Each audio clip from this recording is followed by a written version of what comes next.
राकेश एक ad agency चलाता था। उसका एक छोटा सा और खुशी परिवार था। सभी शहर में रहते थे और उनकी माताजी गांव में रहती थी। उसके दो छोटे छोटे बच्चे और एक बहुत ही सुंदर बीबी थी।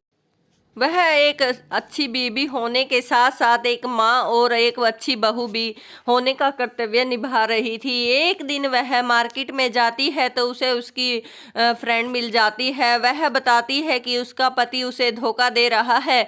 मैं तो कहूँगी कि तू भी अपने पति पर ध्यान रख। लेकिन वह उस पर विश्वास करती थी। लेकिन कभी कभी ज़्यादा विश्वास करना भी महंगा पड़ जाता है। एक दिन राकेश की एजेंसी में एक मॉडल आती है और वह दोनों एक साथ काफ़ी समय बिताने लग जाते हैं और वह उसे घर भी छोड़ता और साथ में एक साथ काम करते करते उनकी नज़दीकियाँ बढ़ जाती हैं।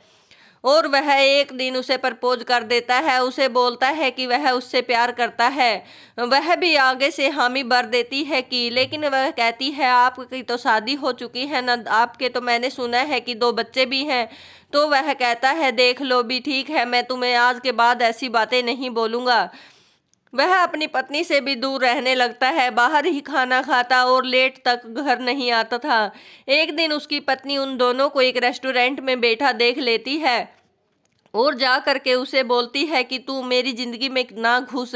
उसका पति उसे सफाई देता है लेकिन वह कहती है मैं समझ चुकी हूँ, मैंने दूर से आप दोनों को देख लिया है, इतने नज़दीक एक मॉडल का बैठना ये भी ठीक नहीं है। वह अपना घर छोड़ के उस लड़की के घर चला जाता है और पार्वती अपनी सारी बात अपनी सास को बताती है। उसकी सास पहली बस पकड़ के ही गाँव से शहर आ जाती है और उधर आके शिल्पा के साथ खुशी खुशी रहने लगता है। उसकी सास दिमाग लगाती है कि अब तो कुछ ना कुछ करना पड़ेगा, बेटे को तो वापस लाना ही होगा, बहू का घर तो मैं बिखरने नहीं दूंगी।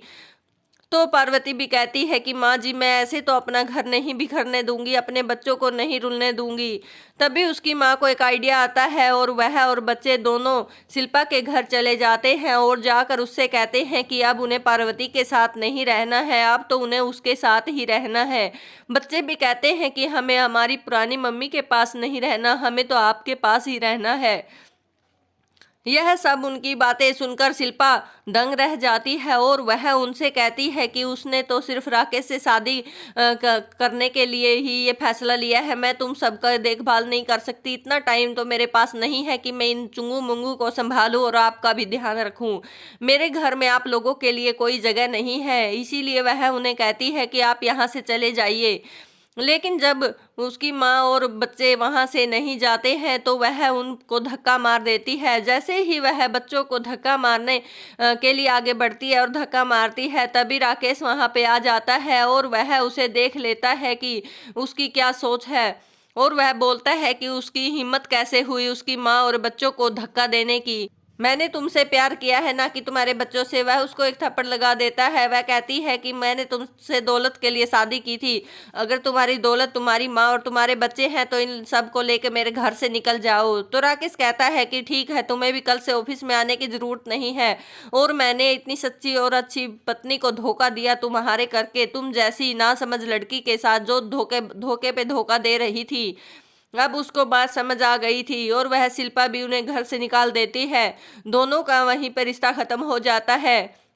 वह अपने घर जाता है और अपनी पत्नी और बच्चों के साथ ठीक से रहने लग जाता है। उसकी माँ ने सही दिमाग लगाया और अपने बेटे को वह अपनी बहू के पास वापस ले आई। ऐसी सास होना भी एक सौभाग्य की बात होता है। आजकल के लोगों का भी कुछ नहीं पता है, ये पहले वाली बात नहीं है। अब एक दूसरे पे विश्वास तो करना चाहिए लेकिन एक दूसरे के ऊपर नज़र भी रखनी चाहिए, क्योंकि इंसान का दिमाग खराब होते ही टाइम ही कितना लगता है। आजकल की यही सच्चाई है, तभी तो इतने तलाक हो रहे हैं आजकल के लोगों के।